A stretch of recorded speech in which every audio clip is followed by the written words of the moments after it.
he did. Well, but don't know what can go. I just feel more comfortable engage. I call Tomo to Lama. Don't want to shake or possible. No, now secretary. Now secretary, but so. Congrats. Of course, I never checking with you. Okay. If I'm a young look over.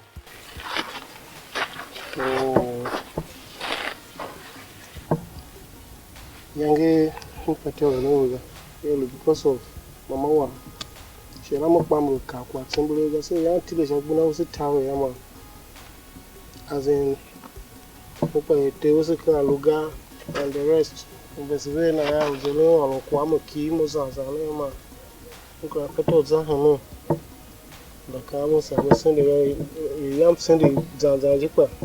Look, I'm a young Zan, you know, Mamma Petos and the Massa. Okay. Now, Monsieur, can you so? Well, who the Hidega? The Hidena, no, no, no, do say for my sister, she must say Hideke. Yo, Yamahu Kamata. Show the Hidaka. The call I'm tired. I call Humble Commander.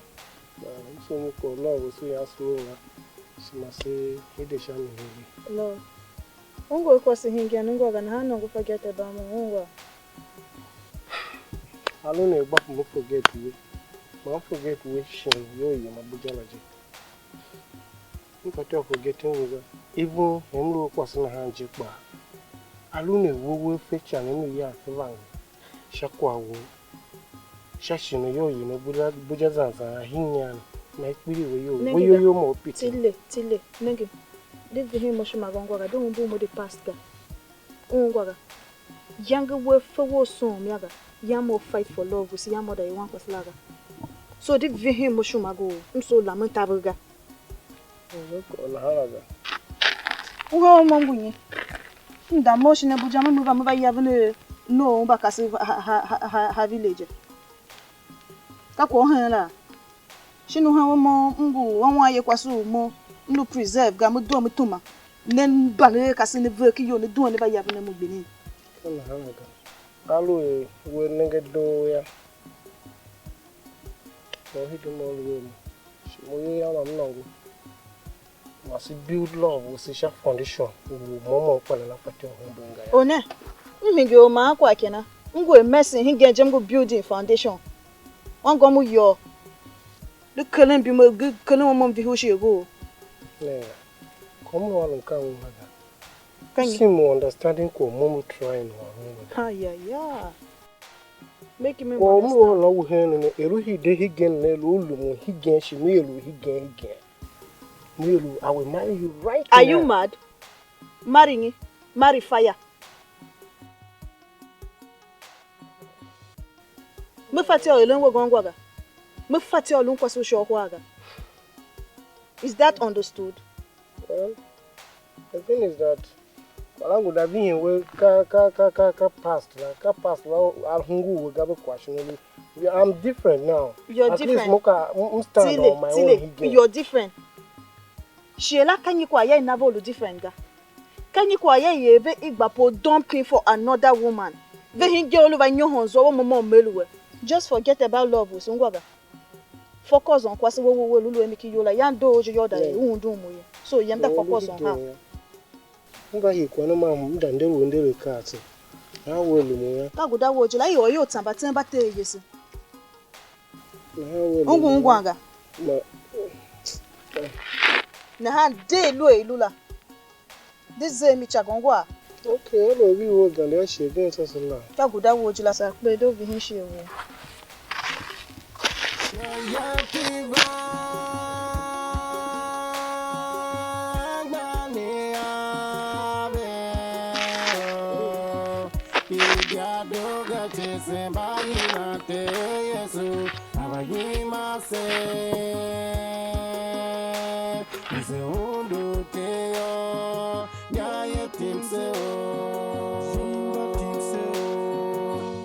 Mommy, Yange hinde o.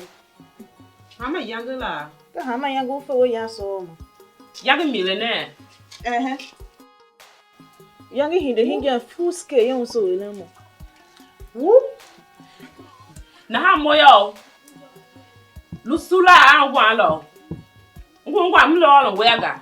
Yes ma. Nega alole yange na ha yo no lo wa no wan fie gaga.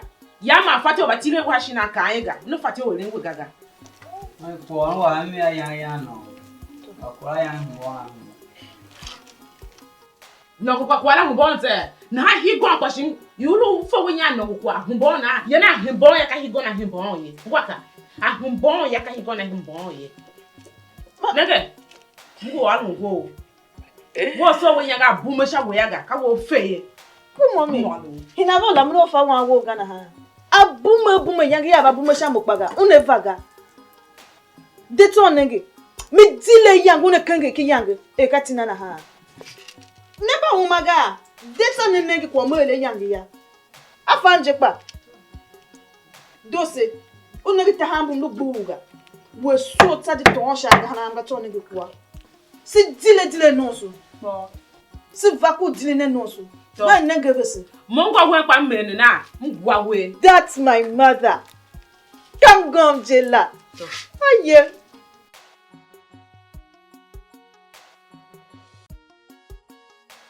Negi miote. Mvahen ku onu we straight ngwaga. Ngandi surely ha come agmunda. Kengi mongo a big girl. De henu wangumba e kasin bo social. Che Shine gbona ke hinkula go. Mbebega. Abba.